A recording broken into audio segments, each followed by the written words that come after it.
Sasa kama wewe ni mwajiri, hii inakuhusu. Kama wewe ni mwajiri, hii inakuhusu, na nawapenda sana waajiri kwa sababu mnafanya maisha yangu yanakuwa mepesi. Mnaponilipa hizo ada zenu za mimi kuwashauri na kuwafanyia kazi zenu, basi mimi maisha yangu yanakuwa mepesi kidogo.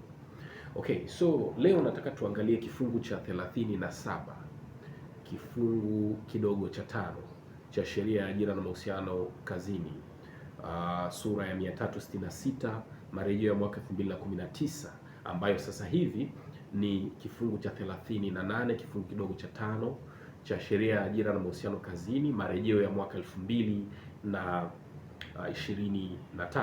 Nataka tukiangalie hicho kifungu, na kifungu chenyewe kinasema kwamba pale mwajiri anapokuwa amechukua hatua za pale mfanyakazi anapokuwa ameshtakiwa kwa kesi ya jinai, basi mwajiri haruhusiwi kuchukua hatua za kinidhamu dhidi ya mfanyakazi huyo mpaka pale hatua za kesi ya jinai zitakapokuwa zimeisha. Yaani ile kesi ya jinai itakapoisha pamoja na rufaa zake, kama kuna rufaa pale, ndio mwajiri anaweza kachukua hatua dhidi ya mfanyakazi, hatua za kinidhamu. Sasa mimi nataka tuangalie hicho kifungu in relation to maamuzi ya mahakama, kwamba mahakama imekuwa ikiamua nini kuhusu kifungu hicho. Tunaenda moja kwa moja tunaangalia kesi ya Cecilia Gregory Mungata dhidi ya UN Lodge in Africa, marejeo namba 36 ya mwaka 2023 katika Mahakama Kuu ya Tanzania, Sub Registry ya Arusha au masijala ndogo ya Arusha, ambapo mahakama ilikuwa inatafsiri kifungu cha 37 kifungu cha 5 cha sheria ya ajira na mahusiano kazini, sura ya 366 marejeo ya mwaka 2019, ambacho kwa sasa hivi kifungu hicho sasa kimehama kutoka kuwa kifungu cha 37(5) kuwa kifungu cha 38(5) cha sheria ya ajira na mahusiano kazini, marejeo ya mwaka 2023.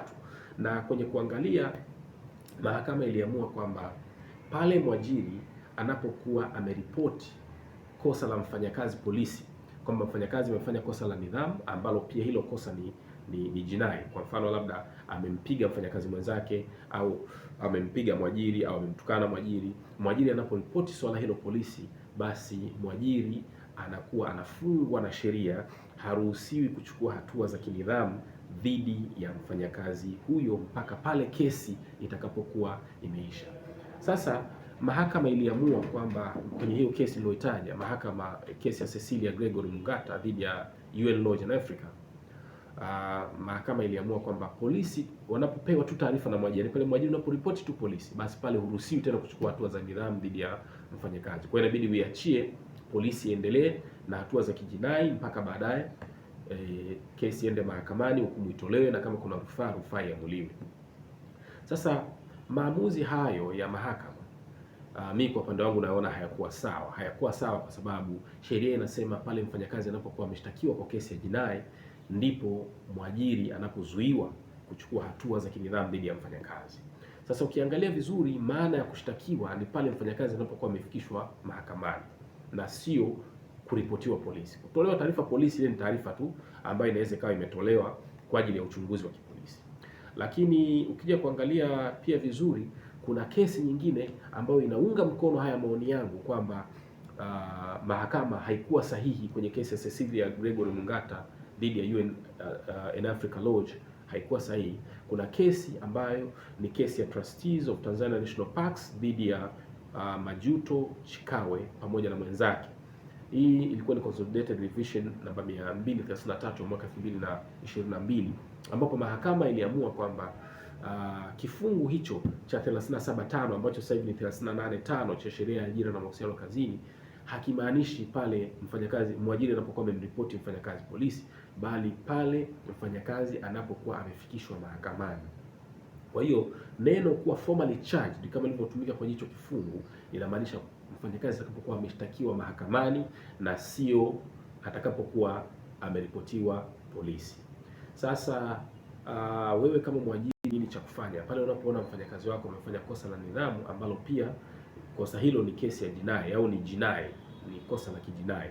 Unatakiwa kwanza utoe taarifa polisi, halafu pia ufanye uchunguzi wa hilo kosa internally wewe kama mwajiri, halafu pia ufanye uchunguzi. Ukishamaliza uchunguzi, mchaji mfanyakazi kwa hilo kosa tengeneza formal charge na umchaji mfanyakazi. Utakapomchaji msubiria ajibu hiyo chaji yake, kisha kama utaona kuna sababu mwite kwenye kikao cha nidhamu. Ukishamwita kwenye kikao cha nidhamu, basi sikiliza hicho kikao, uamuzi utolewe, na kama sanction itakuwa ni kumwachisha kazi kwa mfano, itabidi umpe haki ya kukata rufaa. Atakapokata rufaa, kama rufaa yake itakuwa haina mashiko, basi unampatia barua ya kumwachisha kazi, na uhakikishe hatua hizi unazifanya kabla mfanyakazi hajafikishwa mahakamani. So the moment atakapofikishwa mahakamani, utakuwa sasa hii sheria ndio itakuwa inakufunga, kwa sababu ni wazi kwamba mfanyakazi atakuwa formally charged with a criminal case. Kwa hiyo hautoweza wewe kama mwajiri kuweza kumchukulia hatua za nidhamu. Kwa hicho ndio cha kufanya. Kwanza hakikisha unakamilisha kwa haraka sana hatua za kumwachisha kazi mfanyakazi, hatua za kinidhamu unazikamilisha kwa haraka sana kama mwajiri, lakini kwa kuzingatia sheria, sio unaruka sheria ili ukamilisha haraka. Hakikisha umekamilisha haraka, umefuata sheria na taratibu.